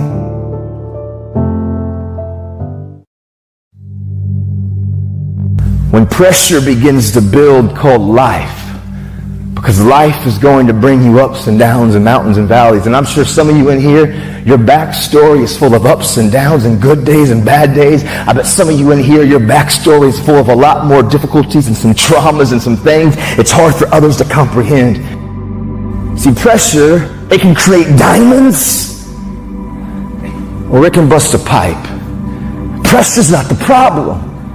Listen, to be honest, man, your life, what you faced in 2020 and 2021 and what some of you have experienced the last several years in your life, it's not going to be the most difficult thing that you probably have ever had to face. Maybe for some of you it's been extremely painful. Maybe you've lost someone close to you of a trauma or an abuse or something really painful has happened. But for most of us, 2020 and 2021 won't be the most difficult thing that you've ever faced in your life. Life is about these ups and these downs, and it's about pressure and insecurities and just challenges. The challenge for you and me is, what will we do with the pressure that we're in? Will we allow the pressure to bust the pipe, or will we step into uncomfortable, step into our story, and to realize the pressure, the challenge, the difficult situation, if I grab a hold of it and take control of what I can control, which is me and my reaction and how I respond, that pressure can become something valuable like a diamond. Because there's a lot of characteristics and behaviors and habits that we develop. It's not that we set out and we began to have negative thought patterns, and we didn't set out to have negative habits. A lot of times we're around certain people, and by influence, by the exposure, by the ability of us to being close to people, we sometimes just pick up tendencies. I'm sure some of you got some friends that say certain phrases, or they talk a certain type of way, and next thing you know, you're kind of saying the same phrase. You're kind of saying the same tendency. And maybe even your mom or your dad are like, you sound just like so-and-so. Right? Because we catch up and we catch things from each other. And so for me, what I caught from my dad when I was a kid, it was his coping mechanisms. You know, like I always say, it was the fake face. It was the fake smile. It was acting like everything's good on the surface. But when I was alone and I was looking in the mirror, man, I was struggling, but I was silent. I was screaming, but I was quiet. The truth of the matter is, I got to a place, even though I was in prison, I wasn't going to wait till tomorrow or next semester or next year or whenever I got released to begin my change. Right now, in the middle of my external uncomfortability, I was going to make a stand, and I've realized hard work works. Make good choices, good things happen. There's never a wrong time to do what's right. Hard work and good choices will always create opportunities for your dreams, your plans, the things you've thrown against the wall to begin to be activated. I was in prison. My external situation seemed pretty difficult. It was uncomfortable. But in the moment, I was staying active of talking and communicating and making choices. And hard work and good choices will create opportunities in the middle of your chaos, in the middle of your storm. For me, I didn't serve 15 years because I would still be incarcerated until 2024. I've actually been released and been walking and living life and doing this since 2013. See, I got released 11 and a half years early. What happened is I found the courage in the middle of an uncomfortable situation in a storm that seemed hopeless, to be honest, to not be afraid to face the thing that I was the most afraid of, which was me. Because I promise you, transparency and accountability, using the people around you, but then also realizing that we've got skin in the game, which is called action, which is called choices, and doing our best to do the next right thing and treat people the way that we want to be treated. Doors and opportunities will always open in the middle of your storm.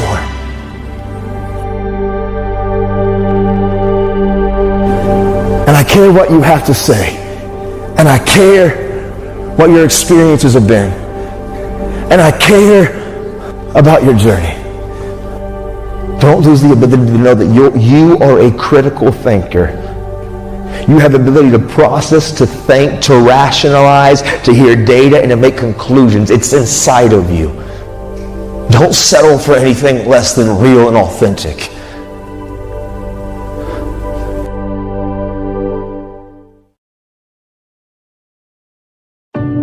I need you to ask yourself a serious question. How bad do you want it? I know you've got some doubt and you've got some uncertainty, and you hate the image that you see in the mirror, and you hate the way your money looks, and people that you've given your all to keep walking out on you. And every day, every single day gives you that new opportunity. So if you don't have a to-do list, get a to-do list. If you haven't planned the day, start planning your day the night before. If you don't have a morning routine, get a morning routine. If you have not identified the roadblocks, if you have not identified the kryptonite, if you have not identified the hurdles, what has hindered your forward progress, identify those things. Get up and get after it. If you're having a bad day, it's a day to make a difference. It's a day to define who you truly are inside. You woke up this morning to chase your dream until you catch it. And it all starts in your mind. See, mindset is everything. Every day, every single day is a new beginning. So take a deep breath. Inhale, exhale. It's a new day, a new opportunity. When it starts to get tough, you must get a little bit tougher. So get up, carry on, be strong, and understand and know that your work is not done yet. And so I know it hurts, and I know it's expensive. Everything you need to get to this next level is inside of you. There's always another level. Monday, up early, go to bed late. Tuesday, Wednesday, Thursday, Friday, Saturday, Sunday, up early, go to bed late. Can you do better than you did yesterday? That's all I want to ask you. Can you do better? It is time to take control of your now. You may be broken, you may be hurting, people may have betrayed you, but you refuse to give up. Rise and grind, baby, let's go. I want to know what you're passionate about. See, the late great Nelson Mandela said, there is no passion to be found in settling for a life that is less than the one that you are capable of living. Get up. You got a day to conquer. Rise and grind. You can't lay around a 12 each and every day and expect greatness to come your way. It don't work like that. See, you get out of this life exactly what you put into this life. Control, alt, delete. Control yourself, alter your thinking, and delete negativity. Period. It's about manifestation. What have I been destined to become? Wake up! You're making progress. Listen to me, I'm allergic. Are you hearing me? I'm allergic to average. And the problem with a lot of you is you're not allergic to average, all right? You got to do me a huge favor, man. You lying to yourself. On one point, you saying you want to be great. You want to do great things. You want to have greatness. You want to be great. Listen to me, but on the other hand, for real, you comfortable with average. And I told you, listen to me, I don't care what side of the railroad track you were born on. I don't care if you were fluent. I don't care if you privileged. I don't care if you grew up in poverty, with the father, without a father, with a mom, without adopted. I don't care. Listen to me. The reason why I'm telling you that I'm allergic to average is not personal. E.T. is allergic to it because success is allergic to average. Success and average don't have nothing to do with each other. You are allergic to simple. You are allergic to ordinary. Talk is cheap. So you can say that you're allergic to average, but are your actions backing it up? You gotta show the world that you mean business. You gotta show the world that you come to take action. See, greats like you jump over hurdles, run through barriers, but never ever stop grinding to win. You can't say there's certain dreams and goals, there are things you want to have and things you want to be if you are still average. You got to get to the point where you get allergic to average. You don't think average, you don't perform average. Listen to me, when I tell you success and average have absolutely nothing to do with each other, this is what I'm telling you. Your boss can't stand average. Your coach can't stand average. Your teacher can't stand average. Your spouse, listen to me, your mama might put up with it. Your daddy might put up with it. But listen to me very closely. Nobody really likes average because average attracts average. You can't help it that you suffer from ambition. You can't help it that you suffer from trying to be great. You can't help it that you suffer for trying to go to the next plateau. You can't help it that every fiber of your being, every fiber of your existence wants to win. You can't help it that you suffer from a severe case of aspiration, purpose, and dream chasing. That's the exact reason why you keep racing, because you're trying to catch up to your dreams. Because they won't do it. That has absolutely nothing to do with you. Some people have a problem for every solution. Some people don't believe that they can achieve at a high level. Some people are okay doing what normal people do, doing what average people do, doing just enough to get by. But that's not you. You have dreams, you have goals, you have aspirations, you have desires. And you are taking action to make all of your dreams a reality. They gotta go, because now it's back to the grind, because now it's back to the shine, because now it's back to getting after it. Now it's back to going all in for what you said you wanted. I need you to speak it one time. One time, that's it. I need you to say it one time. I need you to get it out in the atmosphere. I need you to say it so you can hold yourself accountable to what you said. Tell a friend so they can hold you accountable. But after you say it once, shut your mouth, go into the lab and get to work. Are you hearing me? Shut your mouth. Shut up. You didn't hear me say a million times I was going to speak for the NFL, but I'm in the NFL. You didn't hear me say a million times I was going to Australia. You heard me say it once, then I went in the lab and I got to work. Let me tell you something very carefully, because I'm tired of people calling me. I'm tired of people emailing me. I'm tired of people texting me and saying, ET, it's not working, ET. I'm grinding, ET. I'm hustling. ET is not working. Listen to me very carefully. You reap what you sow. Don't get it twisted. You reap what you sow. Now, if you don't see what you think you should see, understand that to grow a bush and to grow a tree, it take a little bit more time, boo. So yeah, you've been studying for 3 months, and yeah, you've been grinding for 1 year, and yeah, you've been hustling for 2 years now, and you're not seeing what you, but guess what? I told you before, you've been doing it for 2 years, but what were you doing the other 30 years? What were you doing the other 21 years? So it's gonna take time. But listen to me very closely. If you would get yourself in the lab, say it, write it down, look at it, but get in the lab, number one, and start working on it. When you have an extraordinary mindset, you are determined to make the impossible possible. You are determined to make the unbelievable believable. You are determined to do more each and every day than that average person will do in a whole week. You are determined to do more in a week than an average person does in a month.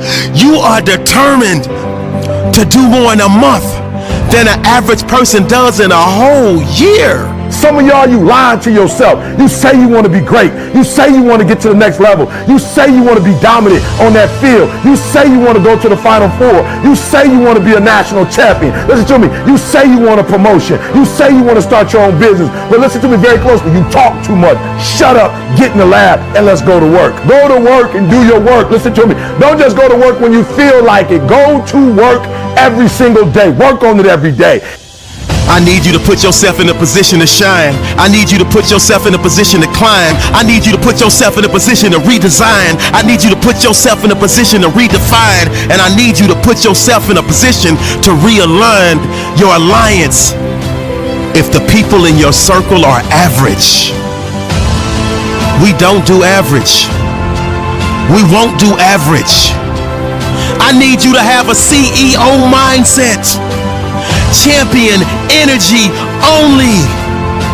You set them standards and you make each and every person that you come in contact with rise up to your standards. Do not drop down to their level.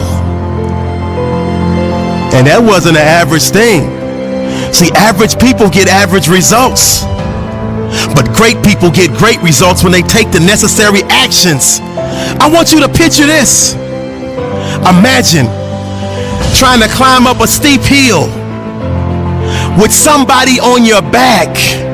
That's exactly what it is when you allow that average mindset to attack you.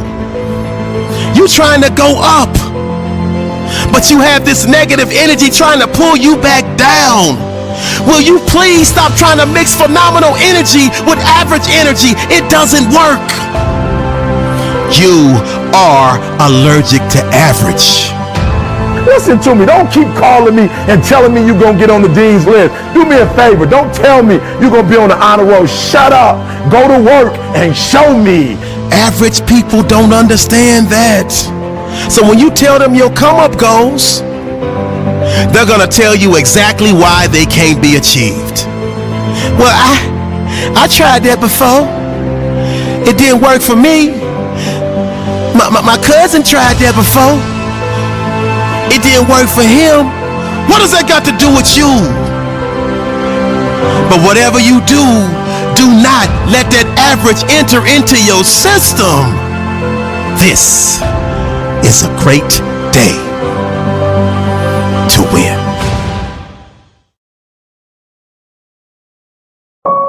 I want you to think of just one person in this very moment that went through a traumatic, life-altering experience, and it left them psychologically handicapped or even physically handicapped. And I want you to start thinking about the pain.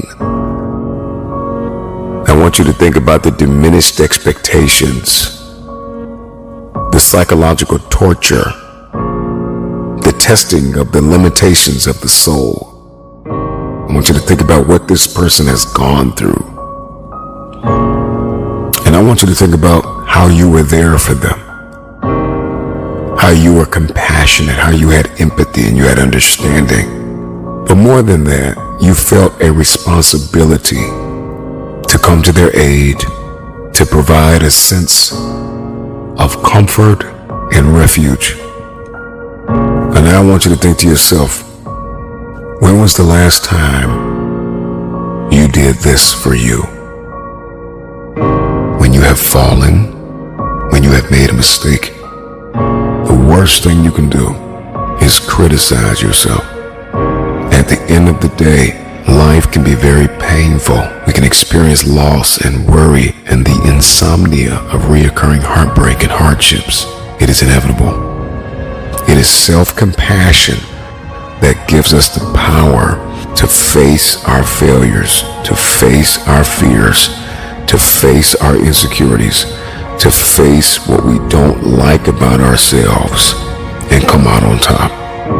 Denial is another form of resistance, and only those who are self-compassionate can deal with the problem. There's a lot of people walking around today, they have unchecked rage, unchecked aggression, unchecked anxiety, fear, insecurity.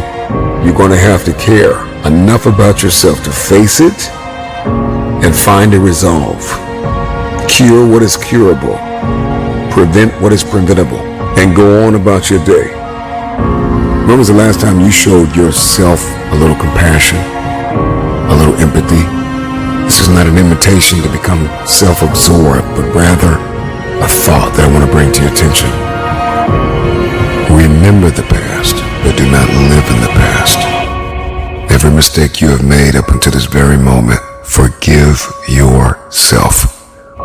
With forgiveness comes freedom, and when you are free, you are empowered, you are positioned to fight for your future.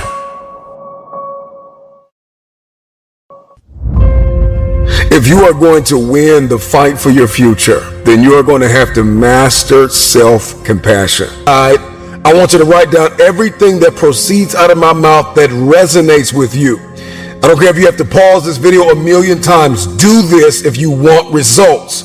On the right side of that paper, I want you to write down questions that you might have. I want you to write down this internal conversation that you've been having with yourself. So if I say number one rule for self-compassion is to kill the inner critic. You need to ask yourself, is my self-criticism crippling my ability to be self-compassionate? Most people generally try to hide their shortcomings in order to maintain positive self-image. So they get real busy and they have all this unchecked insecurity and anxiety, and they have all this unchecked self-sabotaging belief about themselves. Let me tell you something right now. Busyness is artificial significance.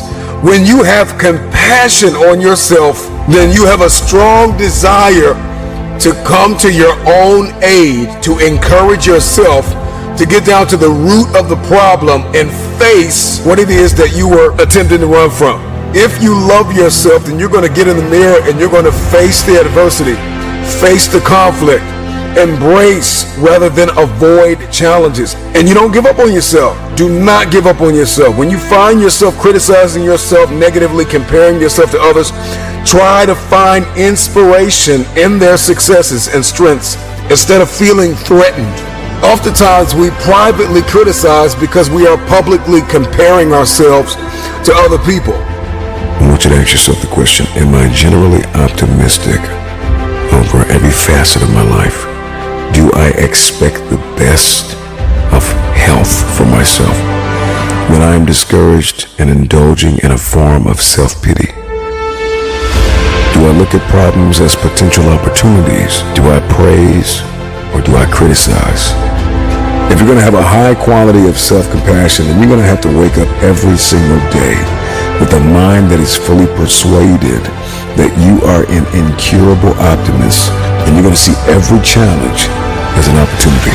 You've got to be an incurable optimist. You've got to see the light at the end of every tunnel. You have to see the glass half full instead of half empty. And even if there's nothing in the glass, you have to see that emptiness as an opportunity to build something you've never seen.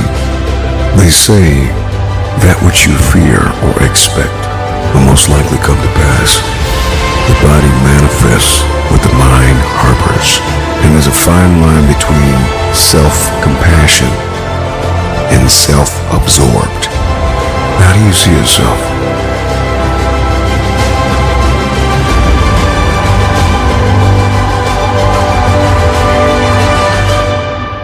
Every day, I want you to start expecting the best as a way of life. If you are going to win the war for your future, then you are going to have to master the muscle. The winning isn't just a behavior, winning is an attitude. Because you can have good behavior and a bad attitude. And so winning is a behavior, winning is an attitude, winning is a way of living. You're going to have to manifest that thing that you see in your head to hold it in your hands. Make it count.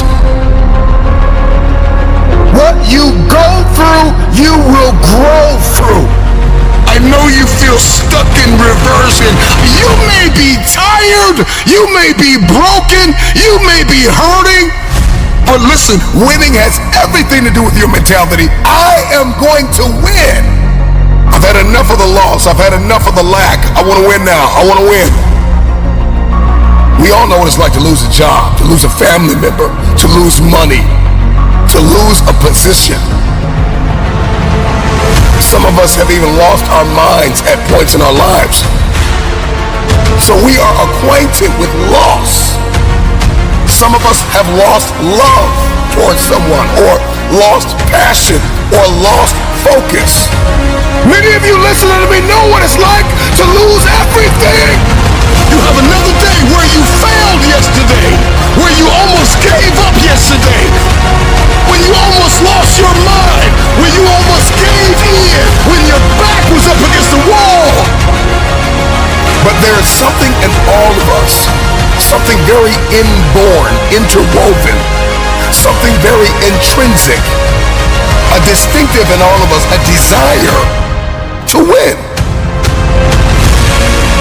What are you made of? What is your DNA? What is your mentality? What are your goals? In this very moment, you have an opportunity. Seize the opportunity. Everybody wants to win. Because winning is not just an exterior thing. How you overcome conflict, how you navigate a room, how you navigate relationships, how you manage your time, how you manage your money is not just an end thing. It is not just what I want. It is who I am becoming. That is how we win. Everybody wants to win. It's time to win. Listen up, guys. I know there are a lot of people out there that always seem that they want to go back or saying that they have to get back to something. The goal is to move forward. Don't ever get yourself in a position where you feel you have to always go back, or saying that you have to get back to doing what you used to do, or getting back to what you had before, or whatever. The goal is to move forward. The best thing you can do is try your very best not to fall off track. It's one tweak away. It's one adjustment away. It's one modification away. I know it hurts, but you'll be healed once you make this move. You can't wait for somebody else to make your life better. You got to make your life better. Now, I'm not saying forget the rest of the people. You got to focus on you. Everybody wants to win, and everybody wants new zip codes and area codes, and everybody wants impact and influence. But if I don't have adaptability, I'll never have my future. Who said it's supposed to be easy? It takes grit. It takes tenacity.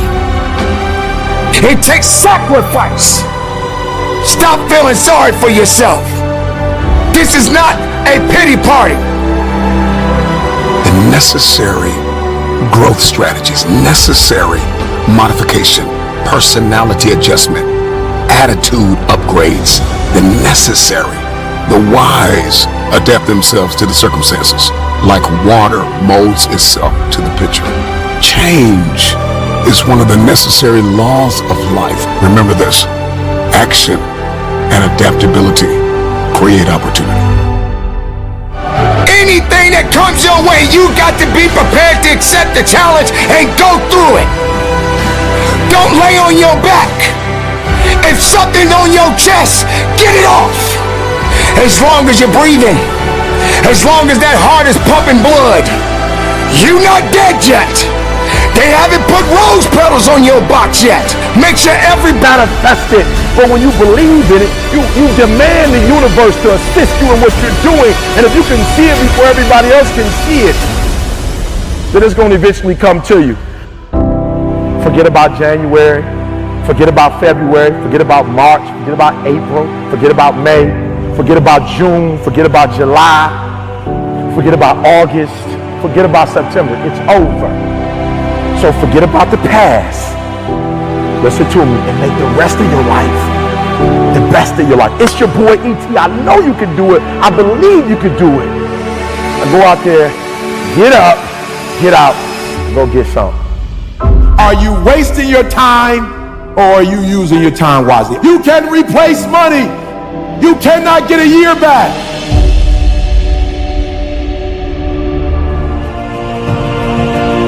I don't care what the adversity has been. You have two choices. You can be unforgiving, bitter, angry, upset, and be a carrier of grief, or you can choose resilience. You can cope with what happened. You can upload the program of resilience and recover all and get back to the place where you were before the fall. Stop waiting for the storm to pass and ask yourself the question, what can I accomplish in the rain? What can I accomplish in the rain? Who can I become in the rain? There are people all over the world who are depending on you. So our wounds become wisdom. We have a new program. It's called resiliency. The race is not given to the strong nor the swift, but it is given to he that endureth until the end. Life doesn't get any easier. It doesn't get more forgiving. We just get stronger and we get more resilient. One thing we know is that adversity, conflict, trauma does not discriminate. We are all acquainted with pain.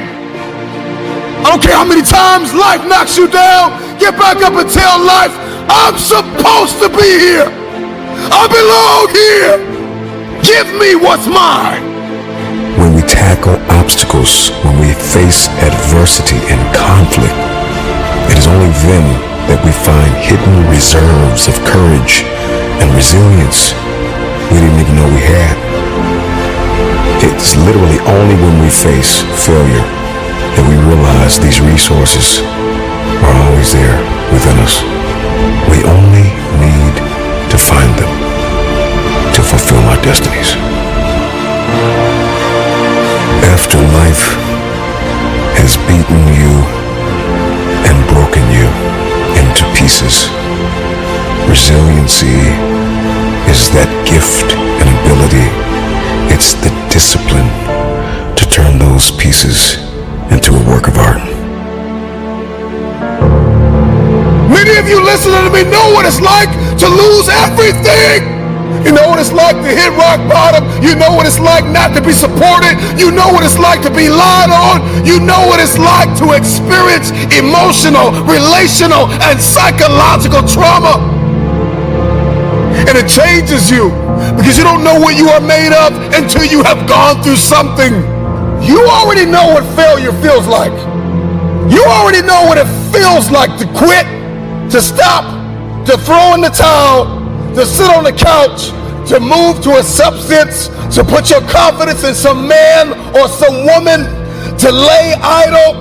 But do you know what it's like to give everything that you have and push and persevere? If you're going to understand the program of resiliency, we are going to have to stop running from difficult times. Stop praying that the storm will pass over you and pray to grow through the storm. Stop going around it, go through it. What you go through, you will grow through. Some fights are not won in the first round. Flat out. And the moment that you get that and you get crystal clear and you accept the fact that there are some giants that you will not defeat in the first round. You need endurance. You need stamina to reach some goals. You're not going to hit the million with the first investment. You're not going to hit the home run always at first swing. But resiliency says, I belong here and I deserve another shot. I want my opportunity. Give me my opportunity. It's your reaction to adversity, not adversity itself, that determines how your life story will develop. Rock bottom is the solid foundation to build the future. When you've lost everything, you have everything you need. Resiliency says, I tried and I failed. Resiliency has its own mentality. The program of resiliency says, I tried and I failed, I tried and I failed, I tried and I failed, I tried and I failed again. I'm going to start again, and I'm not waiting till Monday. I'm going to start right now. I tried again and again, and I succeeded. Remove yourself from the list of people that have disappointed you, that have lied to you, that have let you down. You are number one on that list. Remove yourself. The real you is breathing down your neck, begging you to manifest. Stop lying to yourself. Stop letting you down. You gotta kill the blame game. Stop blaming it on the person that walked out on you. Stop blaming it on the person that overlooked you. Stop blaming it on the person that will find a lot of trauma. We'll find a lot of empty places. If we pull up your history, we'll find a lot of failures. This must be the year that you are not defined by your history, but you fulfill your destiny. Why are you here? What were you placed here to do? Get to work. Get to work. Get to work. Because if you continue to lie to yourself, you won't be able to diagnose and treat your condition, your dysfunction, your disorder in order to treat it and change it. It must be identified. And once you identify it, you got to accept this reality. And the problem with many of you is you have not accepted the fact that you are lazy. You have not accepted the fact that you are inconsistent. You can't diagnose what you have not identified. Sometimes you need to go find a mirror and tell yourself with tears in your eyes, I am the problem. Once we stop accusing everybody else for our inconsistency and our lack of execution, all of a sudden the world opens up. We all need to get serious about our lives and ask ourselves the question, what is my God-given destiny? Why am I here? Why have I survived? Some of the most brilliant minds of our generation are high school and college dropouts. Let me ask you a question. When are you going to drop out of the mentality that you are not enough? Please, please do yourself a favor and dispense with the excuses that you don't have time. Dispense with the excuse that you're not good enough. Dispense with the excuse that nobody will show up if I build it, that too many people are better than me. Drop out of the I tried it last year and it didn't work. No, you didn't work.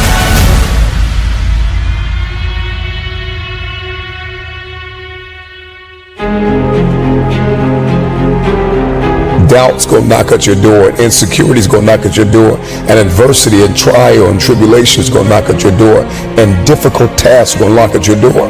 And so you need to be prepared. Ready or not, it's coming. Are you prepared? If you're gonna win the year, if you're gonna win in life, then you gotta be prepared, you need perspective, and you need discipline. We get into this information constipation state where it's like we know all these things to do. And really it puts us in a state of paralysis because it's like you heard it all before, you've seen it all before. I mean, really, social media has made the world so small, right? Information travels at the speed of light. And so you got all this information, and so we become sedated by information. We become satisfied and content with the fact that we know to do good. But to know to do good and not to do it is a disease. It is wickedness. The time is now to start applying what you know.